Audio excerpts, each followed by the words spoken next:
જય શ્રી કૃષ્ણ, જય સ્વામિનારાયણ, જય જિનેન્દ્ર અને Sitaram. Welcome to our new blog. Blog આજે મોર્નિંગમાં સ્ટાર્ટ થાય છે કિચનમાંથી, કે હવે નામ મને ભૂલાઈ ગયું છે. સિંગપાક નહીં, જેમણે આપણને સિંગપાકની રેસીપી માગી ને, સોરી તમારું નામ ભૂલી ગઈ છું, પણ તમારી 2-3 વખત કોમેન્ટ આવી કે સિંગપાકની રેસીપી આપજો. માસીને કીધું સિંગપાક બનાવે, એટલે આજે અત્યારમાં બને છે સિંગ પાક. અને સિંગ તો છે ને ઓલરેડી અમારે શેકીને ફોતરા ઉતારીને પડી હતી, એટલે હું એ જ બતાવું છું. બાકી તમારે છે ને સિંગને ધીમા ગેસે શેકી નાખવાની અને એના ફોતરા કાઢી નાખવાના. અમારે જો સિંગ છે ને એ શેકેલી છે,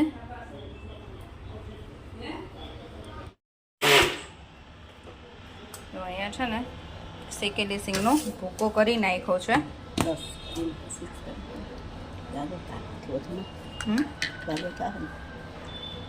ખવાઈ જશે.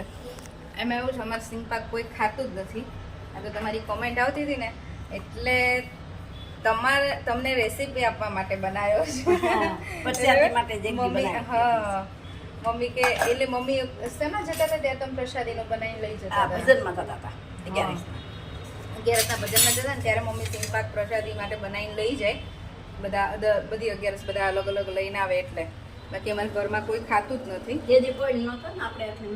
હા, અને માપ કહી દઉં ને સિંગ પાક માટે, તો આ 1 વાટકી સિંગનો ભૂકો હોય ને, 1 વાટકી સિંગ હતી, તો એની સામે અડધી વાટકી ખાંડ લેવાની અને એનાથી પણ અડધું પાણી લેવાનું ચાસણી માટે.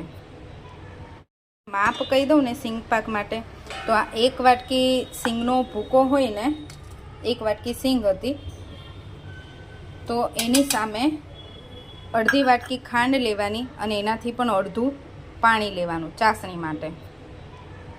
ખાંડ ખાલી પલળે ને એટલું જ પાણી નાખવાનું હોય. અને હવે આની ચાસણી લેવાની. માપનો ગેસ રાખીને એની ચાસણી લઈ લેવાની.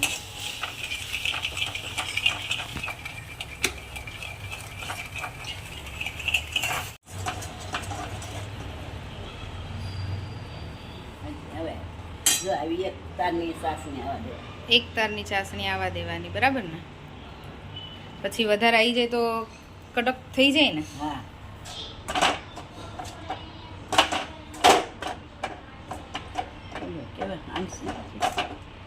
બરાબર મિક્સ કરીને પછી આ ડીશ છે ને એ નીચે ઘી વાળી કરેલી છે અને પછી એમાં પાથરે છે.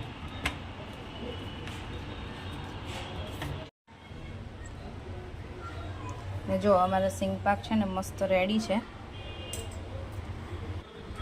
અમે બહુ એવા માસ્ટર નથી સિંગ પાકના, પણ તો બને છે સારો. અને શું કે આવી રીતે રેસીપી ને એવું બધું લેતા ના હોય ને, એટલે એવું માપમાં ને એમાં બહુ આઈડિયા ન આવે. છતાં મેં તમને કીધું છે કે આવી રીતે માપ લેજો, તો તમે તમારી રીતે કરી શકો છો. અને બીજી વસ્તુ કે આ સિંગ પાક છે ને મમ્મી ગોળમાં પણ બનાવે છે. આનમાં ન ખાવો હોય તો તમે ગોળમાં બનાવી શકો. ચલો, અમારે લંચ છે ને આજે રેડી છે. લંચમાં છે જો આ ગુવારનું શાક છે, આ કેરી અને ડુંગળીનું સલાડ છે, આ કાચી કેરીની ચટણી બનાવી છે, અને જો અમારે લાડવા તો છે જ હજી. અને જો અહીંયા મમ્મીએ રોટલા બનાવી દીધા છે, અને હવે હું રોટલી બનાવી નાખું એટલે અમારું લંચ આજનું રેડી. રોટલી બનાવી દઈએ કે અમે જમવાનો ટાઈમ થઈ જશે. ઉનાળો છે ને એમ થાય કે ઉનાળાનો દિવસ લાંબો, પણ કામ કરતું જ નથી એવું થાય નહીં મમ્મી? એક પછી કામ નીકળ્યા જ રાખે વધારાનું રીતે. મમ્મી કિચનનું બધું ઘડીક જો લીંબુ હતા ને બહુ બધા, તો રસ કાઢીને મૂકી દીધો. શાકભાજી બધું સરખું કર્યું ને એવું બધું મમ્મી કિચનમાંથી ઊંચાનું આવે અને હું ઘરમાંથી ઊંચીનું. એવું છે, મમ્મી બધું એ વધારાનું કરતા હતા. અને પછી જો હા પાછો વચ્ચે સિંગ પાક બનાવ્યો. આપણે લેડીઝને છે ને જ્યાં સુધી જીવતા રહીએ ને ત્યાં સુધી કામ ખૂટે જ નહીં એવું છે. કદાચ ભગવાને કીધું હોય ને કે આ દિવસે તમને લેવા આવવાના છે યમરાજ, ના તોય છે ને એ એના ફેમિલી માટે, ઘર માટે, છોકરાઓ માટે છે ને રસોઈ બનાવીને કામ કરીને જાય. એવું હોય લેડીઝનો જીવ. જ્યાં સુધી ટાઈમ હોય ને ત્યાં સુધી આપણે કરતા જ જઈએ એવું છે. મૂકીએ ને હમણાં મમ્મી એ જ કહું છું, મેં મૂકો ને તો જ તમને તમારા માટે ટાઈમ મળે. બાકી તમે ગમે એટલું શું સવારે 4 વાગે ઉઠે તોય શું થઈ ગયું એમ કામ જ પૂરું ન થાય એવું છે. એટલે આપણે આપણા માટે ટાઈમ કાઢવો જ પડે અને મૂકવું જ પડે તો જ મેળ પડે. ચલો રોટલી બનાવી દઈએ ફટાફટ. 4:30 થયા છે અને આજે તો બહુ જ તડકો છે બહાર. અમારે તો છે ને પાછું આમ બપોર પછીનો તાપ આવે ને એટલે બહાર આ બાર કંઈ પડદા કે બારે કશું ખોલાય જ નહીં, બહુ જ તાપ લાગે. જો છોકરાઓને છે ને ગરમીમાં મસ્ત ઠંડુ ઠંડુ તરબૂચ ખવડાવી દઈએ. રાહી મજા આવે ને તરબૂચ ગરમીમાં? કેમ શ્લોકુને ક્યાં વગાડ્યું મારા દીકરાને બતાવી? જો અમારે છે ને આ બેયની ફાઇટિંગ એવી થાય હો. ફાઇટિંગ થઈ ગઈ ને આજ તો, હે ને? રમે તો એવા રમે ને અને ઝઘડે ને તો એવા ઝઘડે. જો રાહીએ કેવા નખ માર્યા શ્લોકને. હે રાહી? શ્લોકે તને શું માર્યું? શ્લોકે ચીટલા ભર્યા એમ? હવે જોવા હા હવે કે છે ભાઈ તને આટલું વાગી ગયું તો તને માર ત્યારે ખબર નથી રહેતી. એ મસ્તીમાં મારતી હતી. જો કેવું વાગી ગયું શ્લોકને. જો બિચારો કેટલું રોયો. જો આને શું આવે છે એવું અમારે કાંઈ નથી હો. શ્લોક રાહીને રોવડાવી દે છે. હું બધાને ઘરે ભાઈ બહેન આવા જોઈએ મને જરાક કોમેન્ટ કરજો તો. અમારે તો આ બે આવા જ છે. હમણાં તને કંઈક ક્રીમ લગાવી દો ને એટલે સારું થઈ જશે. હવે લટુડા પટુડા કરતી. ગરમીના બહાર તો મોકલાય નહીં રમવા માટે અને હવે આને 5:30 સુધી હજી 1 કલાક ઘરમાં રાખવાના છે આવી જ રીતે.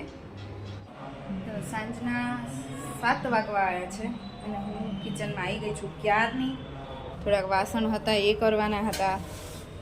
કેવું બપોરે મોડા જમવા આવ્યા હતા એ બધું હોય વધારાનું પતાવી દઈએ. પછી રાત્રે બહુ બધું ભેગું થાય. અને ડિનરમાં આજે બને છે ભાજી પાવની ભાજી બને છે અને જોડે ભાખરી બનવાની છે. વઘાર કરી દીધો છે મેં. આમાં હજી ડુંગળી ટમેટાં કેપ્સિકમ વટાણા જે બધું જ નાખ્યું છે અને મસાલો કરી દીધો છે લસણ અને લાલ મરચું થોડોક ભાજી પાવનો મસાલો. હજી આ થોડી વાર ચડે ને બધું તેલ આવી જાય ને ઉપર પછી હજી બધું શાકભાજી તો બધી બાફીને રાખ્યું છે ને એ નાખવાનું બાકી છે. આમાં તેલ બધું છૂટું પડી જાય ને એટલે ગ્રેવી બરાબર ચડી જાય પછી બધું શાકભાજી એડ કરીશ. આમાં તેલ ઉપર આવી ગયું છે. અમારે મસ્ત ચડી ગઈ છે ગ્રેવી. અને હંમેશા છે ને જેટલું શાકભાજી હોય ને તો અમારા શાકભાજીની જેટલી ક્વોન્ટિટી છે ને એટલી જ આ ડુંગળી ટમેટાની છે. તમે બંનેની ક્વોન્ટિટી સરખી રાખો ને તો તમારી ભાજી મજા જ આવે. બહાર જેવો ટેસ્ટ આવે, ખાવાની મજા આવે. શાકભાજી વધારે હોય ને તમે ડુંગળી ટમેટાને એવું ઓછું નાખો ને તો પછી તમને એવું એમ છે ને બંનેની ક્વોન્ટિટી સરખી જ રાખવાની. હું તો સરખું જ રાખું છું. જેટલું શાકભાજી હોય ને એટલું સામે ડુંગળી ટમેટાની ગ્રેવી બનાવું અને કેપ્સિકમ ખાસ. જો આમ મસ્ત બધું તેલ ઉપર આવી ગયું છે. હવે આ નાખી આ બધું શાકભાજી મેશ કરી દીધું છે અને એને આમાં એડ કરી દઈશું. ભાજી તૈયાર છે. ખબર નહીં આમાં તમને થોડીક પીળી લાગે છે પણ પીળી નથી. જો લાલ જ છે સરસ અને તેલય સરસ છૂટું પડી ગયું છે. જે ઓરિજિનલ કલર છે ને એના કરતાં મોબાઈલમાં કલર થોડોક અલગ આવે છે. પણ જો તમે કે મને આઈફોન બિલકુલ નથી ગમતો એટલે જ નથી મારી પાસે. આ જે ઓરિજિનલ લાલ છે એ મોબાઈલમાં અલગ દેખાય છે હે ને? પછી આપણા વ્યુઅર્સ એવું કહે છે કે તમારા ભાજીનો કલર કેમ નથી દેખાતો. તમે કહી દો તો કે કેવો કલર છે. કલર તો એકચ્યુઅલી પ્રોપર જે બહાર હોય ને એ કલર આવે છે. કલર ટોન એ આવે છે. કલર એવો જ છે. કર્યા પછી ખબર પડશે કેવી બની છે. હા કે બને છે કેવી?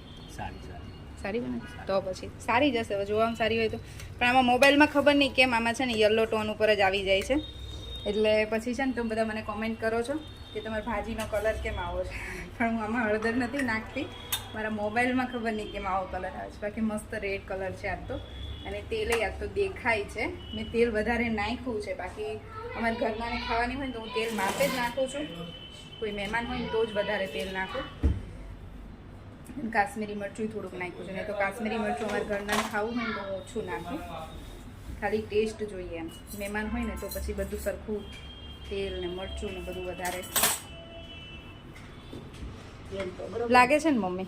બધું મસ્ત કલર કેવો છે? કલર તો મસ્ત આવ્યો છે બાજની હોય અને આમાં કેવો લાગે છે? એમાં પીળો આવે છે એમ કેમ છે? ખબર નહીં, મોબાઈલમાં પીળો આવે છે. ચલો હવે અમે ગરમ ગરમ જમી લઈએ. કેવી રહી ટાઈમે જ આવી ગયા છે આજે. એટલે ભાખરી બની ગઈ છે, બધું તૈયાર છે, બસ હવે જમવા જ બેસવાનું છે.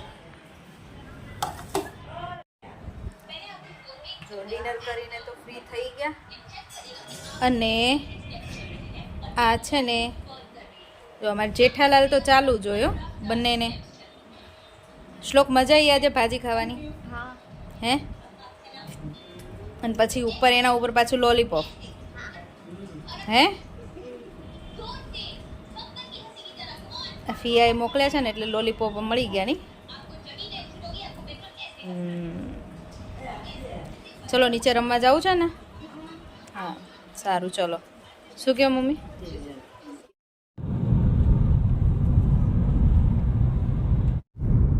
રાત તો છે ને હું ને કેયુર નીકળ્યા હતા લોંગ ડ્રાઈવ ઉપર, પણ લોંગ ડ્રાઈવ અમારી થોડીક વધારે જ લોંગ થઈ ગઈ. રાહીને શ્લોક અમારી જોડે નથી આવ્યા. એ બંને તો ઘરે જ હતા, એ બંનેને રમવું હતું બધા જોડે એટલે નથી આવ્યા. અમે બે જ નીકળ્યા હતા. હવે તો મને ઊંઘ આવે છે જોરદાર. કેટલા વાગ્યા? 12 વાગી ગયા? 12:30 થઈ ગયા. 12:30 થઈ ગયા છે એટલે હવે તો ઊંઘ ચડી છે બરાબર. બસ હવે અમે લોકો ઘરે પહોંચવા જ આવ્યા છીએ. અને આજનો વિડીયો અહીંયા જ પૂરો કરીશું. ફરીથી મળીશું કાલ નવા વિડીયો સાથે. સુધી બાય બાય, ગુડ નાઇટ, જય શ્રી કૃષ્ણ. ને વિડીયો ગમ્યો હોય તો લાઈક, શેર અને ચેનલને સબસ્ક્રાઈબ કરી દો.